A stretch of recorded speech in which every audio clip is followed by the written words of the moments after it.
하나님의 말씀은 사도행전 2장 14절로 21절까지 신약성경 189페이지 신약성경 189페이지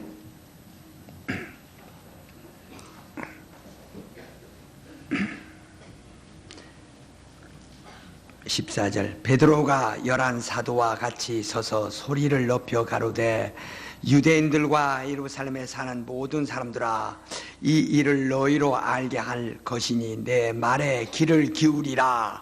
내가 제3신이 너희 생각같이 이 사람들이 취한 것이다. 이는 곧 선지자 요엘로 말씀하신 것이니 일렀으되 하나님이 가라사대 말세 내가 내 영으로 모든 육체에 부어주리니 너희의 자녀들은 예언할 것이요 너희의 젊은이들은 환상을 너희의 늙은이들은 꿈을 꾸리라. 그때 내가 내 영으로 내 남종과 여종들에게 부어주리니 저희가 예언할 것이요 내가 위로 하늘에서는 기사와 아래로는 땅의 징조를 고 비와 불과 연기 주의 크고 영화로운 날이 이르기 전에 해가 변하여 어두워지고 달이 변하여 피가 되리라. 누구든지 주의 이름을 부르는 자는 구원을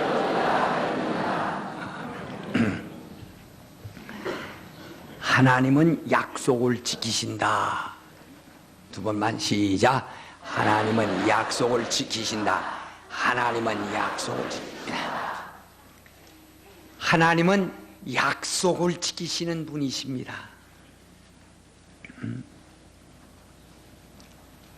우리가 지금 하나님을 믿는 사람입니다. 하나님에 대한 무관심하고 내가 정성과 지성과 열심으로 제사하는 사람들이 아니고 하나님을 믿는 사람입니다.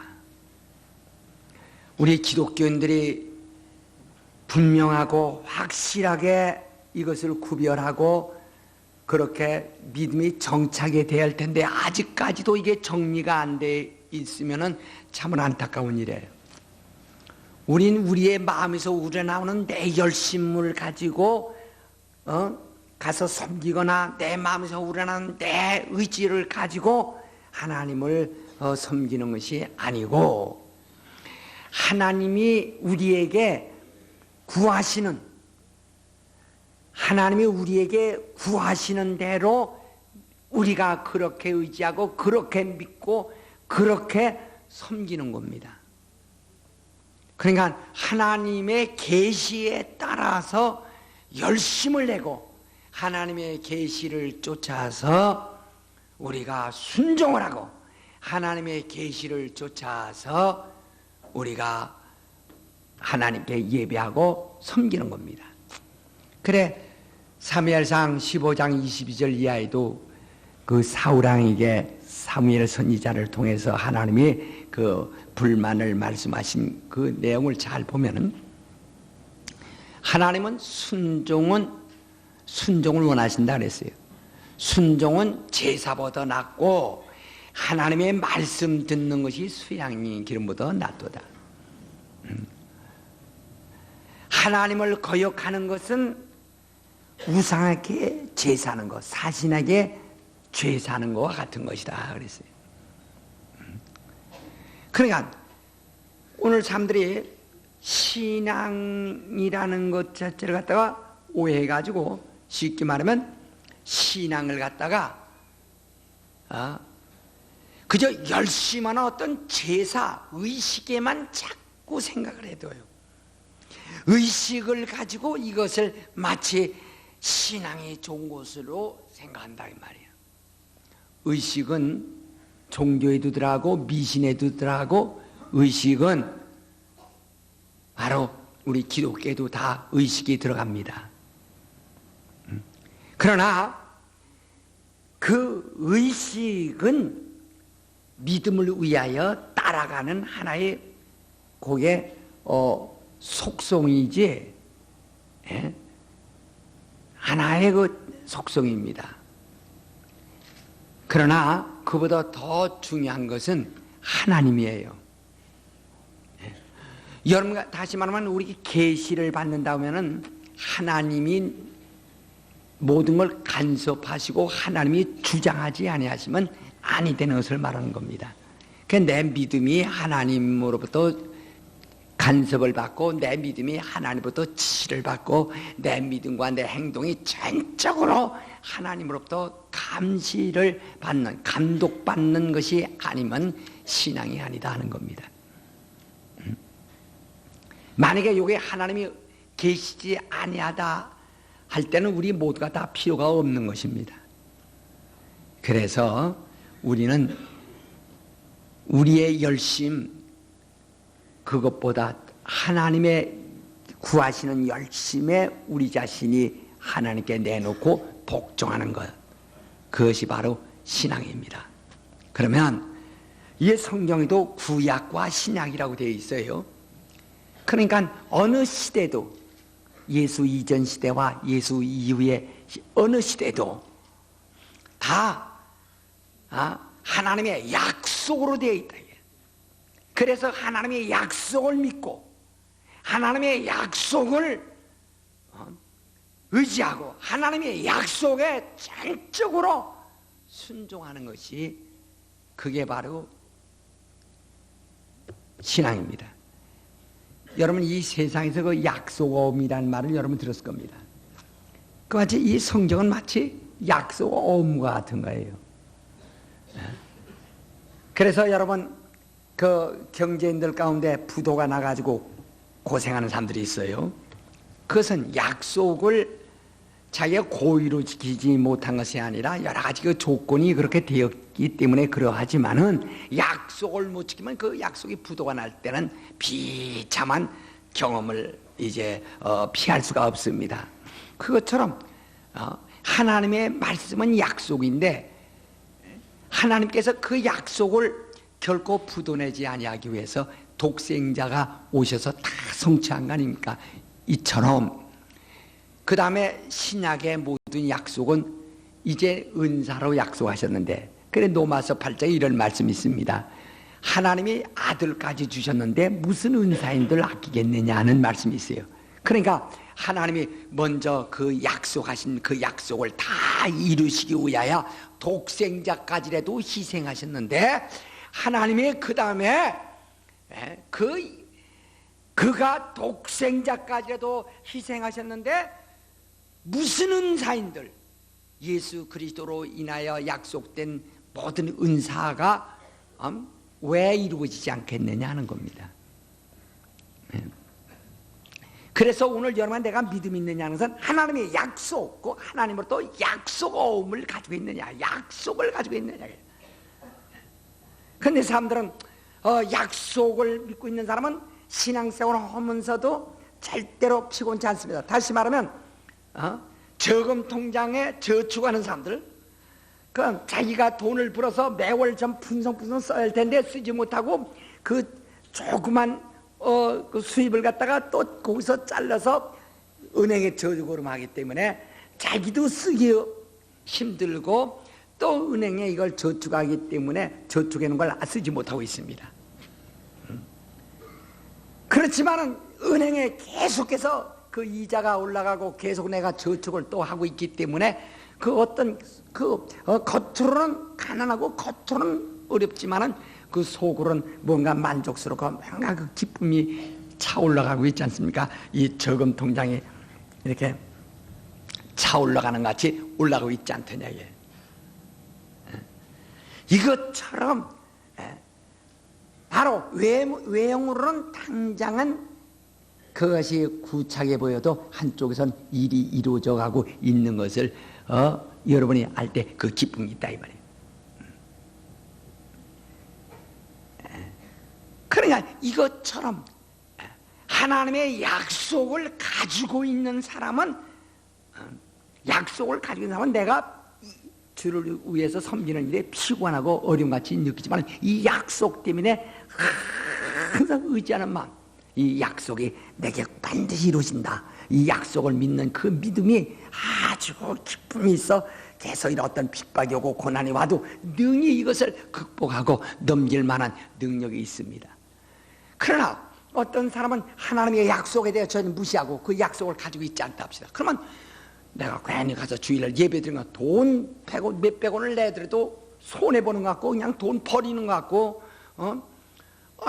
그것도 한 번이 아니고 한 달 아니고 1년 내내 계산해보면 적지 않은 것 같고 무슨 기쁨도 없게 됩니다. 약속이 없으면 자기 하는 일이 기쁨이 없어야 돼. 손해보는 것 같아서. 그러나 약속을 믿으면은 이건 참으로 그 약속 때문에 상당히 기쁨이 온다. 그래서 우리 신앙은 하나님의 약속을 가지는 것이 신앙이기 때문에 하나님의 약속을 가지고 그것을 믿고 그것을 의지하는 겁니다. 근데 그 약속을 어디다 주시느냐면 죽은 자에게 하지 않냐고 살아있는 사람들의 육체의 약속을 하신 겁니다. 오늘 여러분, 나는 육체를 가지고 있어요. 육체를 가지고 있고 하나님은 그 약속을 육체에 있는 사람들에게 약속을 하신 겁니다. 그 육체를 이미 포기하거나 이미 떠나버린 사람들에게는 하나님의 약속이 상관이 없어요. 그러니까 하나님과의 약속은 내가 육체가 있을 때 육체 안에 그 약속을 받아들일 수 있고 육체 안에서 하나님의 약속을 믿게 되는 겁니다. 육체, 누구든지 자기 육체를 다 사랑합니다. 육체를 아낍니다.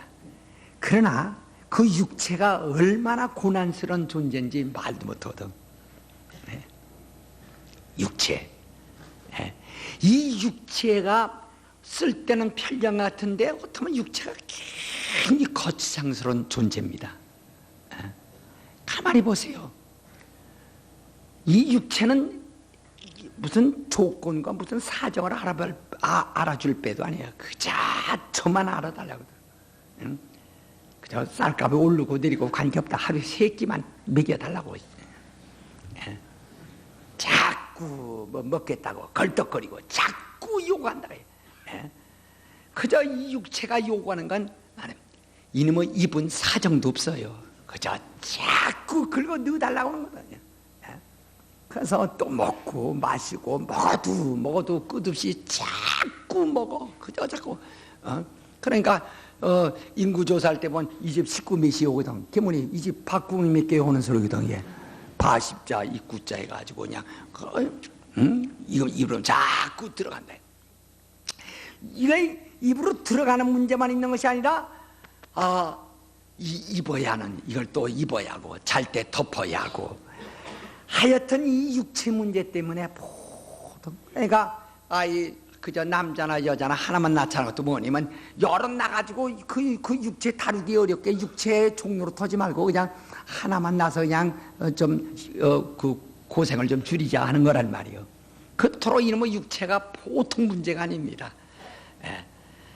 그래서 전부 육체의 노예가 돼가 육체 때문에 애쓰고 육체 때문에 애쓰고 육체 때문에 애쓰다가 마침내 육체가 죽어버리면 흙으로 돌아가는 거예요. 흙으로 돌아가는 겁니다. 육체를 잘 했어도 육체에 별 도움이 없고 그러니까 사람들은 육체를 오래 가지고 싶지만은 그 왜 오래 가지고 싶은지 아십니까? 육체를 오래 가지고 싶은 것은 그것은 육체가 좋아서 오래 가지고 싶은 거 아닙니다. 다 육체가 우글쭈글하게 다 늙고 주름살이 다 잡혔어도 이빨이 다 빠졌어도 그래도 먹어가면서 더 살고 싶어서 그래서 할머니 오래 사세요 하면은 아이고 가야지 말로는 그렇지만 아주 그냥 오래 살고 싶은 마음이 더 간절해지고 내 늙은이 자살했다는 소리는 들어본 적이 없어요. 다 젊은 10대에서 자살 들었지 늙은이 자살한 사람 없단 말이에요. 왜? 더 살고 싶거든. 자꾸 더 살고 싶거든.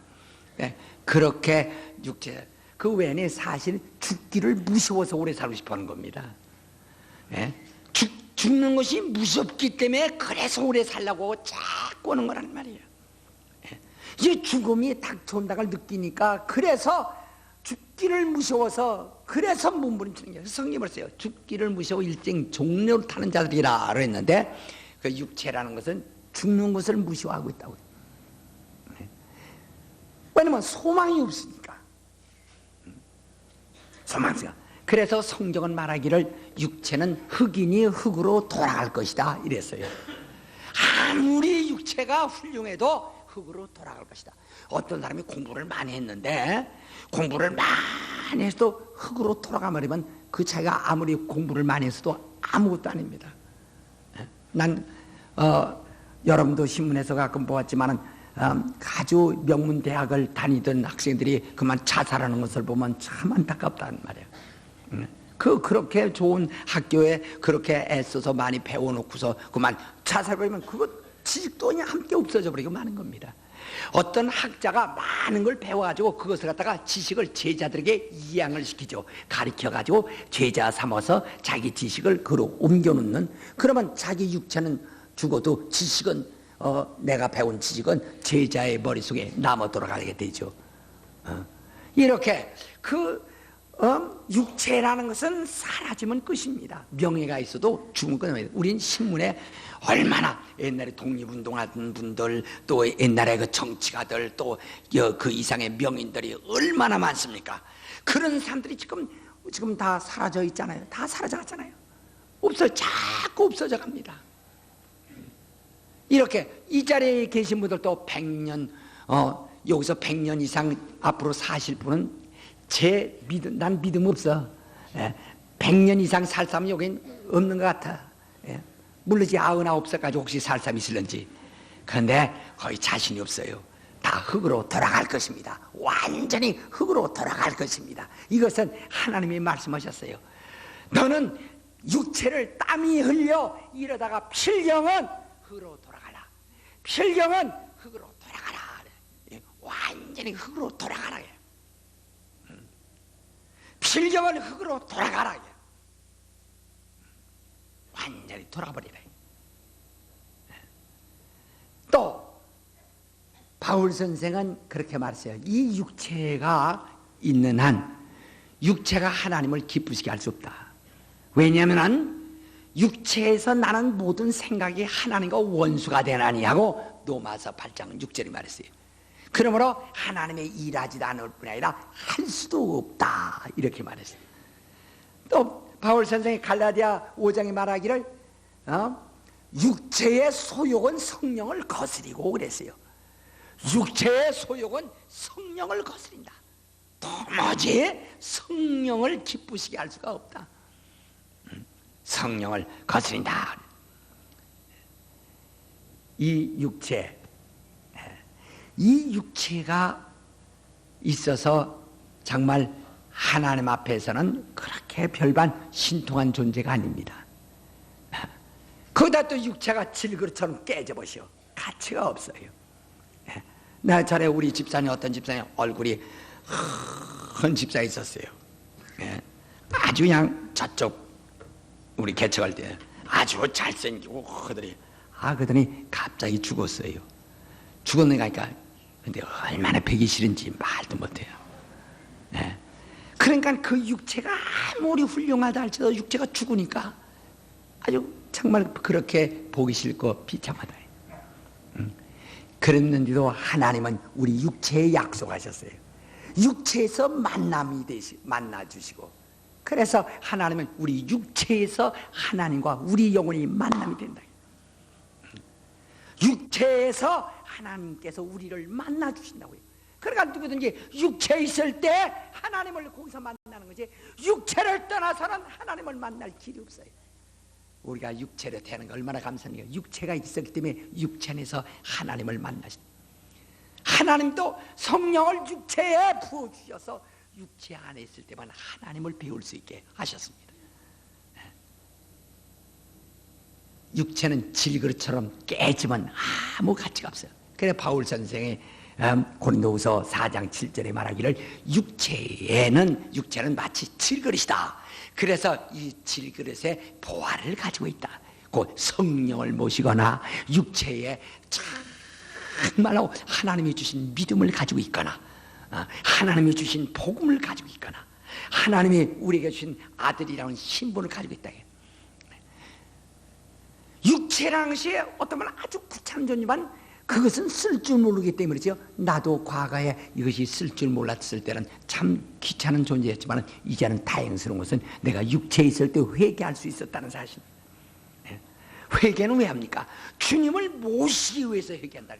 육체를 더럽고 부정한 상태에서는 주님을 모실 수 없으니까 육체를 거룩하게 하고 그 거룩한 육체에서 정말 주님을 모실 수, 주님의 이름을 모시고 주님의 영광을 모실 수 있도록 한 것입니다. 그러니까 이 육체라는 것이 만약에 주님을 모시지 않았다면 그건 깨지면 아무것도 아니에요. 그러면 어떡해? 육체가 죄를 저질러 놨을 때 그 책임을 누가 지느냐면 바로 영혼이 짓는 겁니다. 그래서 하나님이 우리에게 경고하는 것이 바로 그거거든. 내 육체가 즐거워하며 육체가 범죄하면 그 육체가 지은 죄에 대한 책임을 자기 영혼이 져야 한다는 겁니다. 그렇기 때문에 한 번 죽는 것은 정한 것이요 후에 심판이 있으니 그러거든. 반드시 심판이 온다는 거예요. 그러니까 육체가 있는 동안에 죄를 짓지 말라는 거거든요.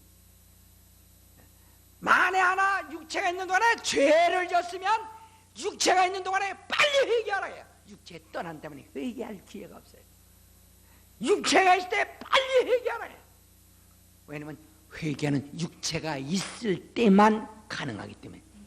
부자 나사로의 여러분 이야기에서도 죽은 다음에 부자가 회개하려고 해도 회개할 길을 얻지 못하고 영혼의 위로 받으려고 할지라도 영혼의 위로 받을 길이 없지 않습니까? 누가 물 한 방울 찍어다가 혀끝에 대주는 사람이 없다 이게. 네. 여러분 우리가 신앙생활에서 육체가 있을 때 회개하라.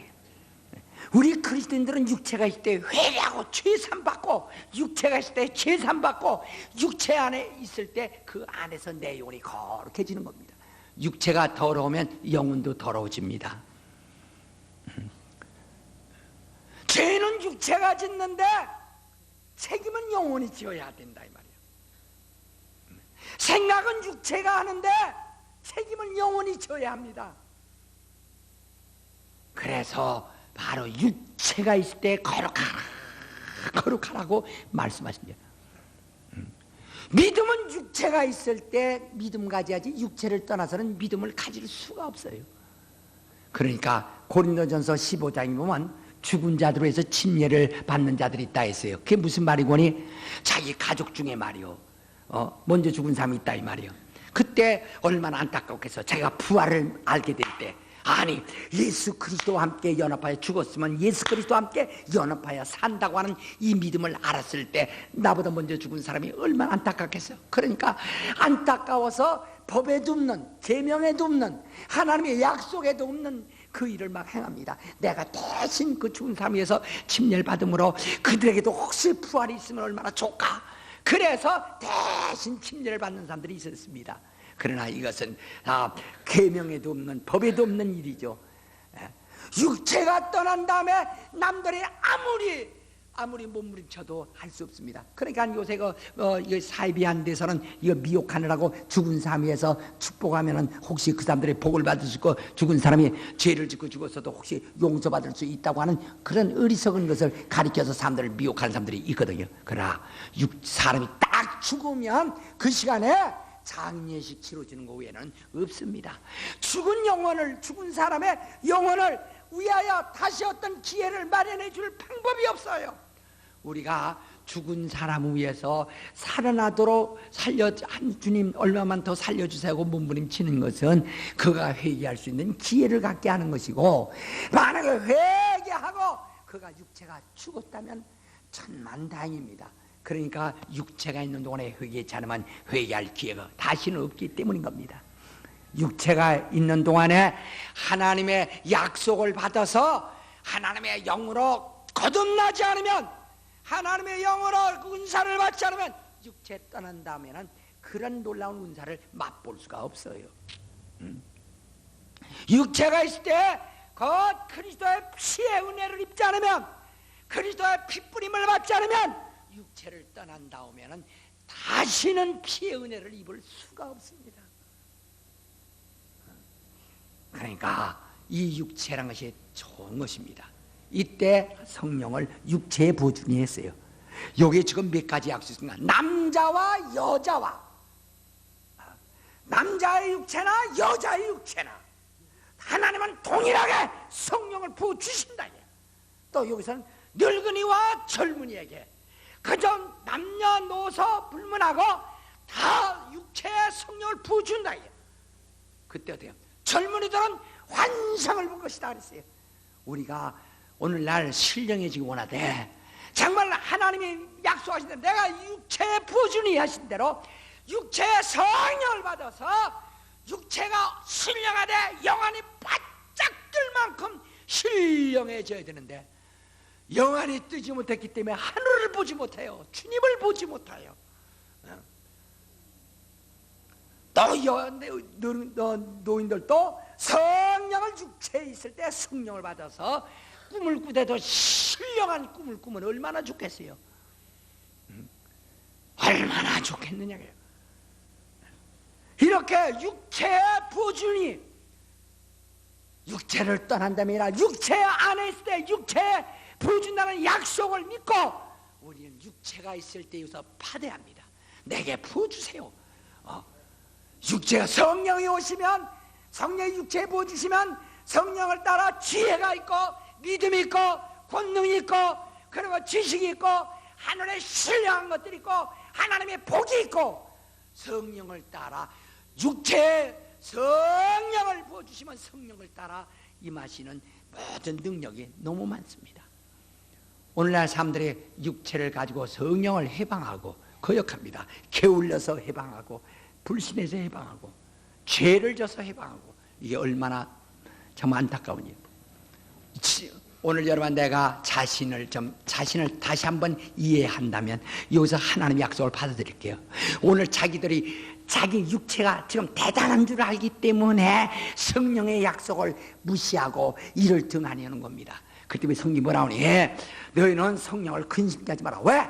육체가 있을 때 범죄하면 성령이 근심하신다면 자기 육체에 오신 성령이 근심하시고 육체가 있을 때 성령의 능력을 의지하지 않냐고 육체대로 살면 성령을 소멸하게 된다 이 말이에요. 그래서 성령을 소멸하지 말라고 말씀하신 겁니다. 사랑하는 여러분, 오늘 여러분 우리 육체가 어떠한 존재인가를 한번 생각해 보세요. 내가 질그릇처럼 한번 부딪히면 깨져버린다. 질그릇처럼 연약한 존재인 줄 안다면 주여 내 육체에 성령을 부어주옵소서, 약속하신 성령을 부어주옵소서 더욱 열심히 할 겁니다. 이것이 굉장한 줄 아니까 성령이 오시는 일에 대해 사람들이 무관심하고 있어요.